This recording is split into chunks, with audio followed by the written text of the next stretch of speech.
Assalamualaikum warahmatullahi wabarakatuh. Gimana semua kabarnya, sehat? Alhamdulillah baik semua ya. Ibu juga alhamdulillah sehat. Saya di sini Hana Nurrohmah selaku guru BK ya. Ada yang udah kenal? Oh iya belum ya, baru kelas 10. Baik. Ibu akan absen dulu ya. Ya, baik.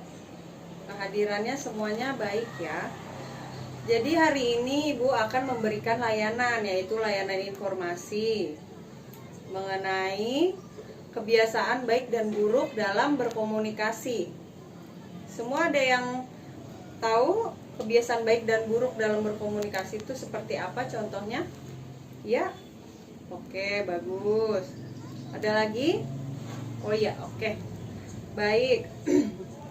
Di sini di dalam bimbingan dan konseling Ibu akan memberikan layanan ya. Di sini di kelas ada asas-asasnya. Jadi harus dipatuhi, yaitu yang pertama ada asas keterbukaan, yang kedua ada asas kenormatifan, kemudian ada asas kerahasiaan juga ada. Jadi semua yang ada di sini juga menjadi rahasia kita bersama. Baik, selanjutnya kita akan masuk ke dalam, sebentar Ibu taruh dulu absennya.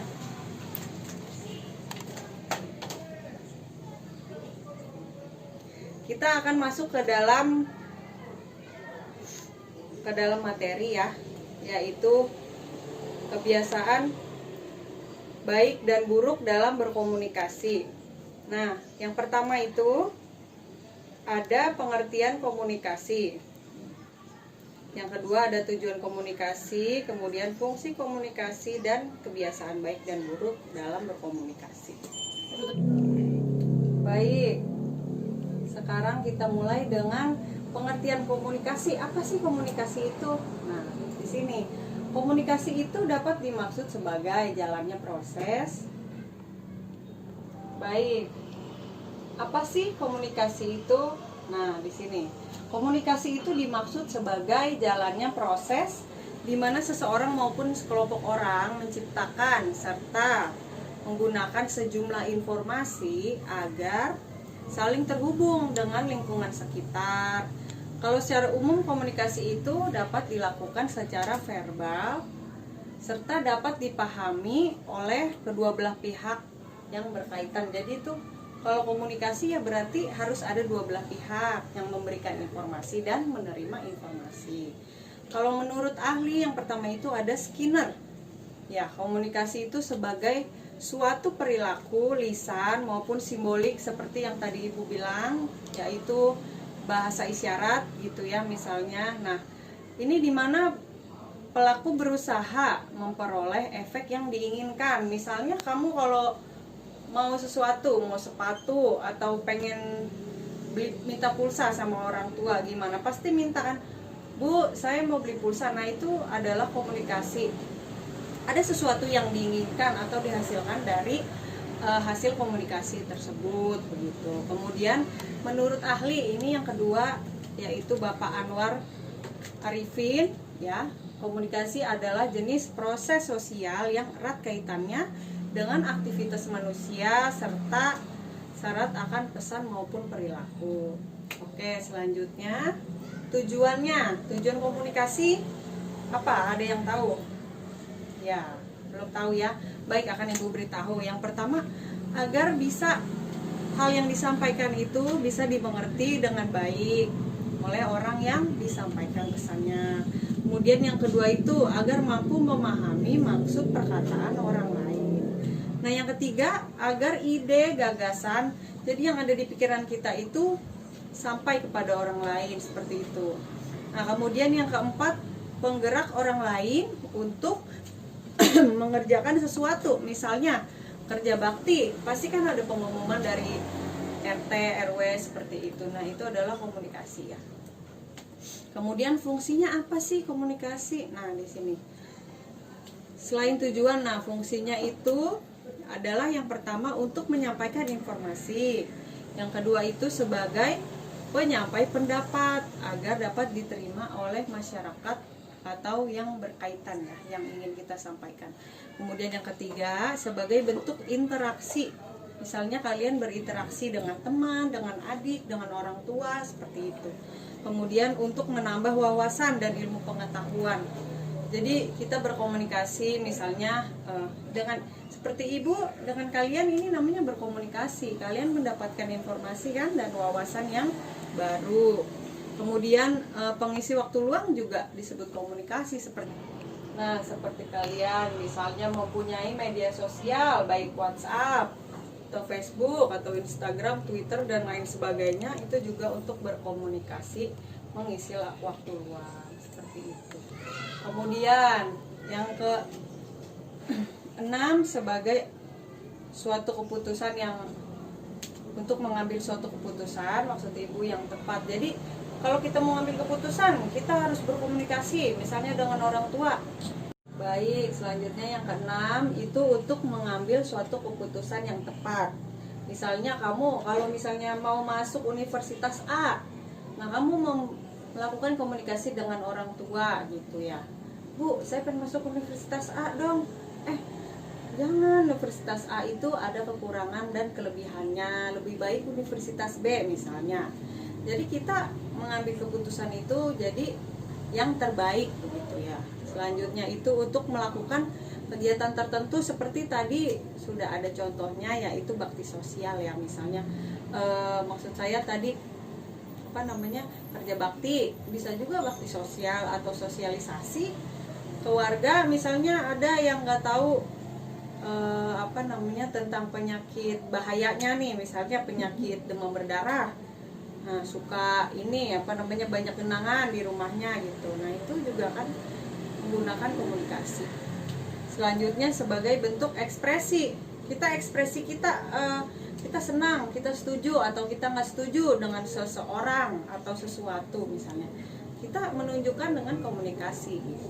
Selanjutnya sebagai menghindari adanya kesalahpahaman ya. Paham kan maksudnya? Supaya nggak ada salah paham ya harus dilakukan komunikasi. Karena kita terkadang terlalu melihatnya, persepsi dia kayaknya sombong nih orangnya nih. Ternyata kita kalau udah berkomunikasi sama dia, orangnya ternyata baik, seperti itu misalnya. Kemudian selanjutnya untuk tetap menjaga jalinan hubungan yang baik. Kalau misalnya kita punya teman atau kita punya orang tua nggak pernah berkomunikasi, ya untuk menjalin hubungan yang baik. Kalau misalnya punya teman kita nggak pernah berkomunikasi, gimana tuh? Kan ya berarti tidak terjalin gitu hubungan yang baik. Kamu apa kabar atau apa, seperti apa gitu. Ada gitu komunikasi antara keluarga atau teman adik. Kan pasti ada ya yang kalau kita tuh di rumah langsung masuk ke rumah, main HP di kamar, makan makanan dibawa ke kamar, nggak ada komunikasi. Itu baik nggak menurut kalian? Nah, kurang baik kan? Jadi tuh suasana rumah juga kurang hangat begitu ya. Jadi kurang ada interaksi secara verbal. Baik, selanjutnya kita masuk ke macam-macam komunikasi. Yang pertama itu komunikasi berdasarkan penyampaiannya, seperti yang tadi disebutkan, yaitu pertama lisan melalui verbal atau dari ucapan kita, kemudian tulisan bisa melalui surat menyurat, WhatsApp, atau hal-hal yang berkaitan dengan tulisan. Kemudian berdasarkan tujuannya, ada pemberian saran, ada yang pidato, ada yang merintah, ceramah atau wawancara. Kemudian komunikasi berdasarkan lingkup. Yang pertama internal, ini biasanya perusahaan ya. Perusahaan itu mengadakan komunikasi internal. Kemudian yang kedua secara eksternal, yaitu di luar suatu komunitas misalnya. Nah, kemudian komunikasi berdasarkan aliran. Seperti apa sih aliran yang dimaksud di sini? Nah, maksudnya itu adalah komunikasinya satu arah. Misalnya seperti ibu, kalau kita tidak ada tanya jawab, itu namanya satu arah begitu. Kalau misalnya kamu ngobrol dengan teman kamu atau orang lain, nah itu dua arah. Kemudian komunikasi ke atas, misalnya dengan kalau kalian udah kerja dengan bos atau misalnya dengan ketua kelas juga termasuk ke aliran ke atas atau ke bawah, misalnya kalian memiliki jabatan, nah kepada bawahannya atau anggotanya. Selanjutnya itu ke samping yang sesama, seperti sama teman, sama adik gitu, sahabat, seperti itu. Baik, selanjutnya ini nih, kebiasaan baik dan buruk dalam berkomunikasi. Apa sih kebiasaan baiknya? Yang pertama, menanyakan kabar, kemudian berbicara dengan baik dan sopan gitu, bertutur kata yang baik, kemudian tidak sambil beraktivitas lainnya seperti bermain HP, tidak sambil tidur, seperti itu ya. Tidak sambil ngobrol juga. Nah, itu namanya kebiasaan baik. Selanjutnya untuk kebiasaan buruk. Nah, ini memotong pembicaraan orang lain, kemudian berbicara tentang diri sendiri terlalu berlebihan. Jadi kita ngomong tuh tentang kita terus gitu ya, teman kita, lawan bicara kita juga lama-lama males gitu ya. Kemudian bermain handphone, nah itu tidak boleh, tidak baik. Kemudian selanjutnya, oke, sudah habis. Baik, sampai di sini aja materinya. Selanjutnya, ada yang mau bertanya? Ya, boleh. Baik, silakan. Bu, kalau misalnya kita Namanya ngomong, siapa dulu namanya? iya, maaf Bu, namanya Dewi. Ya, Dewi mau nanya apa? Silakan. Bu, saya suka nih Bu ngomong sama orang tua saya, tapi orang tua saya main HP. Itu cara ngasih taunya gimana ya Bu? Oh, kayak gitu. Baik. Kalau misalnya kamu lagi ngomong, lagi nanya sama orang tuanya gitu ya, orang tuanya sering main HP. Iya. Nah, kalau misalnya orang tua kamu lagi nggak main HP, itu kamu kasih tahu, ngerti gak? Maksudnya timingnya tuh kamu pas lagi kamu bicara, misalnya orang tua kamu lagi nggak main HP, kamu bilangin, Bu, saya sering nih sama ibu mau ngomong tapi ibu malah main HP terus gitu. Jadi ibu nggak pernah dengerin saya ngomong, seperti itu. Jadi ada waktu-waktunya gitu untuk berbicara atau berkomunikasi yang baik dengan orang tua gitu. Jadi caranya ya baik-baik aja pada saat waktu yang tepat. Ya kayak gitu. Terima kasih Bu. Baik. Sudah tidak ada yang bertanya?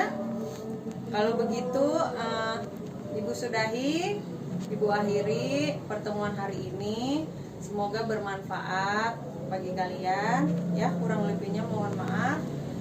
Wassalamualaikum warahmatullahi wabarakatuh. Sampai ketemu ya, minggu depan kita ada pertemuan kedua yang membahas mengenai komunikasi yang efektif. Oke? Semua? Oke, kalau gitu ya, sampai ketemu minggu depan ya. Assalamualaikum warahmatullahi wabarakatuh.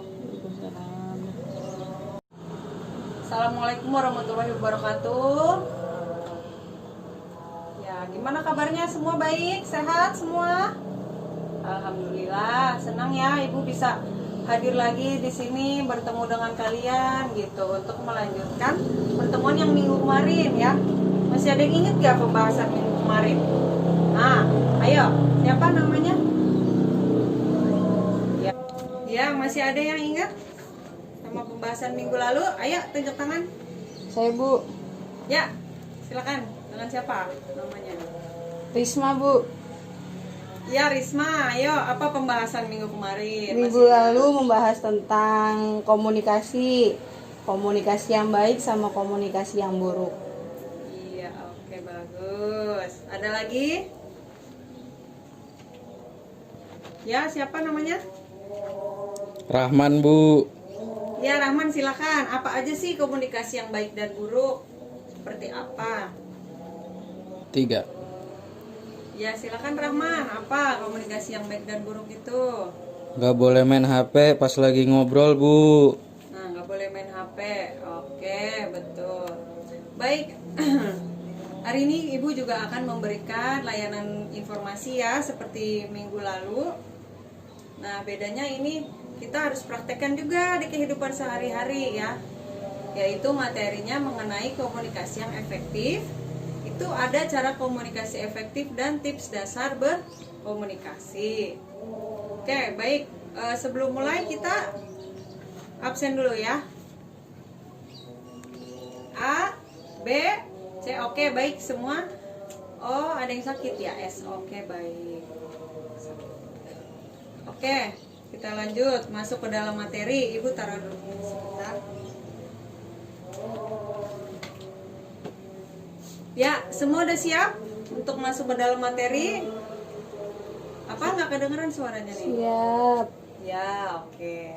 Yang pertama itu cara-cara agar komunikasi dapat berjalan efektif. Yang pertama itu harus ada kontak mata. Nah, kalau kita ngomong mata kita kemana-mana atau ada yang main HP, kan pasti rasanya kita tidak merasa didengarkan gitu ya. Nah, kemudian ekspresi wajah. Kalau kita menceritakan sesuatu yang menyenangkan, tentu kita wajahnya tersenyum gitu ya, gembira. Nggak mungkin kita saya senang udah dapat nilai 9, kan nggak mungkin gitu ya. Oke, selanjutnya ada postur tubuh. Postur tubuh seperti apa? Misalnya kalau diajak ngomong sama ibu guru, boleh nggak sambil tidur-tiduran? Enggak. Nah, seperti itu misalnya. Selanjutnya itu cara berpakaian atau selera berbusana. Kalau kita melakukan komunikasi dengan orang itu kan tentu aja kita nggak bisa pakai baju yang terbuka-buka gitu misalnya. Nah, itu kan akan mengalihkan perhatian dari pembicaraan ke hal yang lain seperti itu. Kemudian tips dasarnya nih dalam berkomunikasi. Nah, yang pertama gunakan kalimat seefektif mungkin. Jadi nggak terlalu berbelit-belit atau nggak terlalu singkat juga gitu. Jadi sesuai dengan kebutuhan. Selanjutnya cara mengungkapkan ide pokok. Maksud saya jangan mengungkapkan pengulangan ide atau pokok bahasan. Jadi kita udah pernah nih ngobrolin ini, terus kita ngomongin lagi, kira-kira bosen nggak temennya, bete nggak? Nah, bete kan. Nah, selanjutnya itu jangan berbicara terlalu lambat. Jadi kamu misalnya seperti itu kan, kita yang dengerin juga aduh ngomongnya lama banget gitu ya. Oke, selanjutnya ada hindari gumaman. Kayak kita lagi ngomong sama orang, ya orang maksudnya juga seperti merasa ini orang kenapa gitu ya. Selanjutnya ada hindari humor yang nggak perlu. Misalnya kamu berbicara sama guru atau sama teman lah atau sama orang tua, melontarkan gumaman atau humor yang nggak perlu gitu, lagi minta duit atau misalnya lagi serius, tahu nggak itu buung apa seperti itu. Ya, itu nggak perlu ya. Baik, itu tadi yang sudah ibu berikan, semua materinya sudah selesai ya. Untuk selanjutnya kita akan melakukan sesi diskusi ya. Silakan pilih kelompoknya masing-masing aja ya. Ya, Bu. Mau dipilihin atau kalian yang pilih sendiri? Sendiri-sendiri aja, Bu. Oh ya udah, baik. Silakan pilih kelompoknya. Oke, kalau udah duduk sesuai barisan kelompok, sesuai kelompok masing-masing ya. Kan di sini ada 40, berarti kelompoknya satu kelompok 55 ya. Nah, ya itu tuh yang itu tuh di belakang tuh kayaknya belum dapat kelompok. Oke, udah semua? Udah dapat kelompok? Udah. Ada yang belum? Tuh Udah, yang Bu. kurang kasih tuh. Masuk ke situ aja. Ya udah. Oke. Nah, selanjutnya udah kelompok. Ya. Menurut kalian gimana komunikasi yang baik dan efektif itu seperti apa sih ya? Nah, catat. Selanjutnya nanti dipresentasikan singkat aja, tapi sekarang Ibu kasih waktu 10 menit ya untuk diskusi. Paham? Ada pertanyaan? Paham, Bu. Paham, Bu. Ya udah, oke.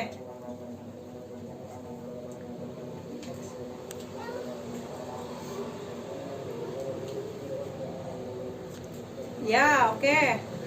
Udah selesai semua diskusinya? Udah, Bu. Oke, ada yang belum ya? Sebentar lagi deh. Udah 10 menit. Udah, yang kelompok situ udah. Udah, Bu. Oke. Ya, silakan dipresentasikan satu-satu ya. Baik. Nanti setelah ini akan Ibu nilai diskusinya kelompok mana yang paling bagus. Nanti akan Ibu beri hadiah buku. Oke? Ya, baik. Cukup sekian ya untuk hari ini.